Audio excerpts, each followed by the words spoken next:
Hey, in today's video, I'm going to answer a question from one of our community members about clinical hours. How many clinical hours, what's involved in NP school or PMHNP school. So you're going to get a pencil and paper and stick around for this one.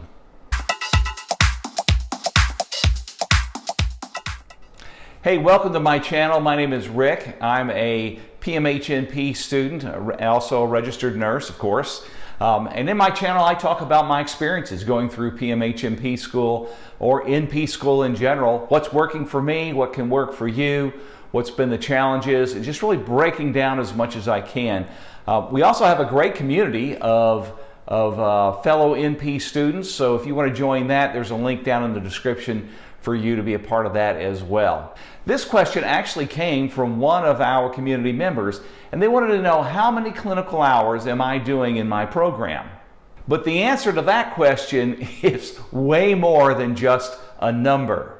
In a previous video, I talked about my entire PMHNP program curriculum. But in this video, I want to talk more specifically about the clinical rotations part. Not just the number of hours. Hey, there is a lot more involved in just the required hours. I'm now in my 5th semester of my PMHNP program out of a 7-semester program.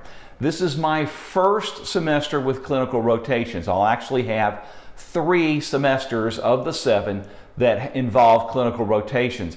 And if you're kind of curious about what this semester is like, I did a week in the life video a few weeks ago, and I'll put a link to that one as well in the description. That'll give you a little more detail about how I'm juggling everything this semester. Let me start by answering this question, how many hours are in my program, required in my program, by giving you an understanding of just what is involved in clinical rotations in any nurse practitioner program. Now, I'm speaking about my program specifically. I know this probably varies from one program to the next, but I don't think it varies that much. And this will give you a great idea for any program that you're considering or that you're a part of about what's going to go on related to these clinical hours. And you will see that clinical hours is more than just about showing up at the clinical site.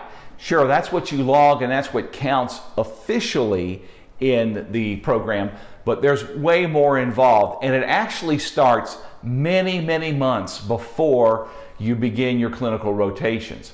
For instance, when I was accepted, more than, I guess it's almost a year, maybe a year and maybe a year and a quarter from now, I started immediately looking for preceptors. And that's the very first thing you have to do when you start thinking about clinical rotations. You can't do it without a preceptor. And I don't know why schools don't have preceptors set up for students. If there was any knock I have on my program, it's that you have to get your own preceptor. And from what I hear, that is the case overwhelmingly across the board for nurse practitioner students. So you've got to find a preceptor. You also have to get a contract in place with that preceptor. You have to get their licensing information, their qualifications. That has to be approved by your school. For the clinical site that you're going to go to, the school has to have a contract with that clinical site. And that can take months sometimes to get into place. Our school advised us to start 6 months in advance because it could take that long for the contract to go through the clinical sites or the clinical organization's legal department and all of their things that they have to do to look at the contract. So you're actually starting your clinical many months before you actually have to show up and do that. So think about that when you're planning for your nurse practitioner program. Also, an important thing to know, if you are going to be using different clinical sites, and I know in my program they require at least 2 different sites throughout all of your clinical rotations, then you've got to do this process with an additional site. I'm actually probably going to end up with 3 sites because I need to get more pediatric patient encounters, and it's not going to happen at the clinical site I'm in right now. So I'm going to have to find a place that I can go and do clinical rotations that have a more of a diverse pediatric population. Also, if you're working, you've got to factor that into the equation. Now, your hours working are not clinical hours, but if you need to work full-time while you're in school, you've got to add in the extra days that you're going to be on clinical site. So for instance, if you have to do 2 days at your clinical site to meet your requirements for your school, and you're working 3 shifts a week as a nurse, that's 5 days a week that you're going to be working. So think about that when you're planning your time for clinical rotations and family activities or whatever else might be involved. This was one of the reasons that I decided to go PRN and cut my shifts back to just 1 day a week. Now, I know that might not be financially possible for everybody watching this video, but I just want to emphasize you've got to put that in to your equation about how you're planning to do your clinical rotations. And then there is the administrative side of your clinical rotations, and that's time you have to plan on. You have to write SOAP notes about all of your patient encounters. You have to log those patient encounters into whatever system that your school is using. You've got to keep track of the hours that you're accumulating during your clinical rotation. I have to report those hours in a self-audit 4 times during the semester. And you also have to keep track of the patient encounters. So it's not just showing up at your clinical site, putting in 8, 9, or 10 hours and then leaving. You've got to have a certain, at least in my program, you've got to have a certain number of pediatric patient encounters, a certain number of adult patient encounters, and a certain number of geriatric patient encounters. When you take all this and put it together, in my personal estimate, I think for every clinical hour that you have that's required, you probably need to add another hour for all of the administration, for all of the preparation, searching for preceptors. I just think it's more than just the required number of hours. Okay, so now let's get into how many hours are actually required for clinical rotation. And again, I'm speaking only from my program, but I'm sure it doesn't vary a whole lot from one program to another. I mentioned that I'm in my 5th semester out of 7 semesters in the program.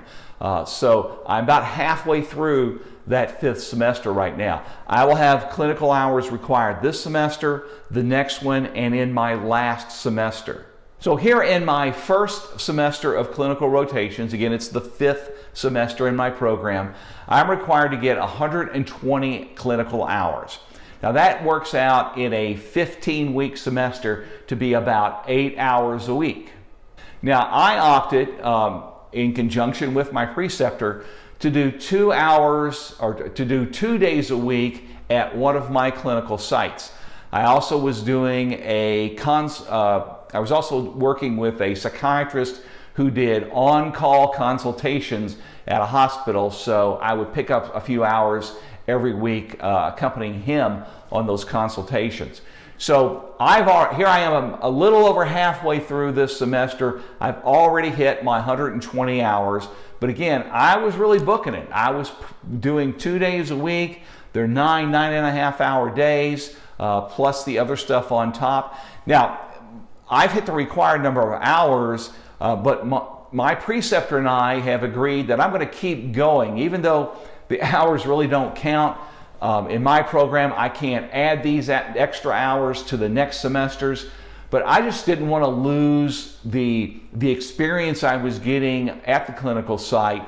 I'm really starting to kind of hit a stride in what to look for in my assessments, how to think about medications, how to think about diagnosis.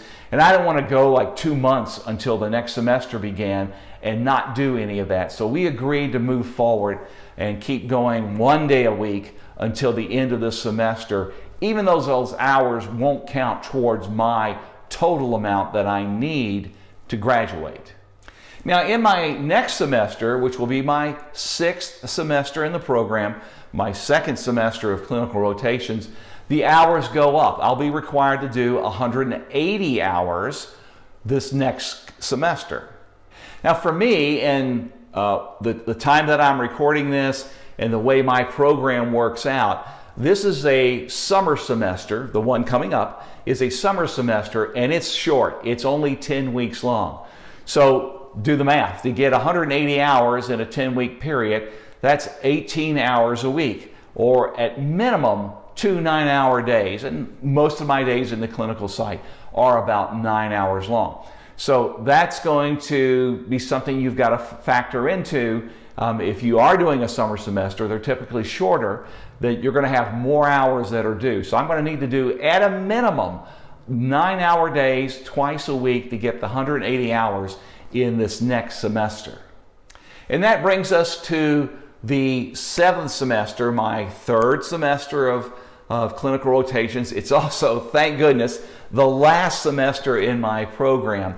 In this semester, I have to get 240 hours.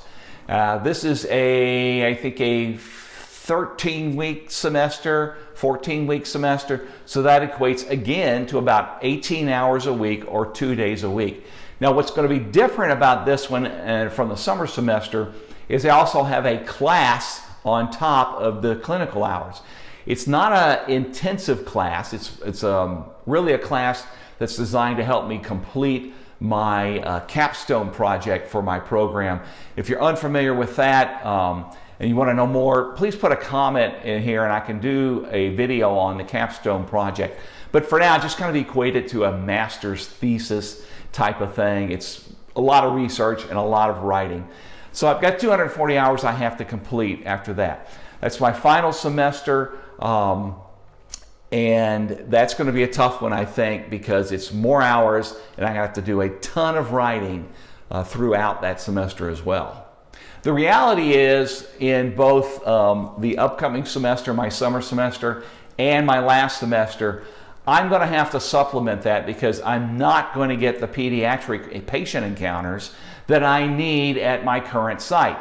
And I'm not even sure yet if my current site will continue with me in that last semester. So I am already looking for another site that I can use to get additional hours for that last semester. And that's something you've got to keep into consideration. Here it is near the end of March that I'm recording this. My last semester doesn't begin until the end of August, and the school is already asking me for input and contracts with my fall clinical site. Again, you've got to plan this stuff so many months in advance. All right, so when you add all those semesters up, and I guess this was kind of a long-winded way to get to the answer to the question, it's a total of 540 hours. But I estimate I'm probably going to spend a minimum of 1,000 hours with everything involved in clinical rotations. 540 required for the school, being actually on site, but there's, as I hope I've explained, just so much more involved than just showing up at the clinical site. Now, I don't want to overwhelm you. I don't want to make you shy away from doing this. Remember that this is just a very short season in your life. You are working toward a career goal, and just putting in this time is, in perspective, just a very short amount of time in your entire life. So keep that perspective in mind when you're thinking about this and listening to what I'm saying about clinical rotations. Is it going to be hectic? Yes. Is it going to be stressful? Yes. Is it going to be overwhelming? Yes. Are you going to be uncomfortable? Yes. All of that's true. But put it in perspective. You are working towards something that is incredibly beneficial to people. It's going to be incredibly beneficial to you, incredibly beneficial to your family. You just got to decide, is this small period of maybe discomfort going to be worth the end result? And that is you becoming a nurse practitioner. Hey, if you like what you've heard here and you want to know more, please hit the like button on this video, hit the subscribe button. If you want to be a part of our community, and that gives you access to a lot of cheat sheets, a lot of other content I just don't have time to put in a video, go ahead and click the link in the description and join our community and be a part of that as well. Hey, until next time, keep putting one foot forward at a time. That's going to lead you to your final destination. You can do this. You've got this. Hey, if you've made it through nursing school, you can make it through this. I'll see you in the next video.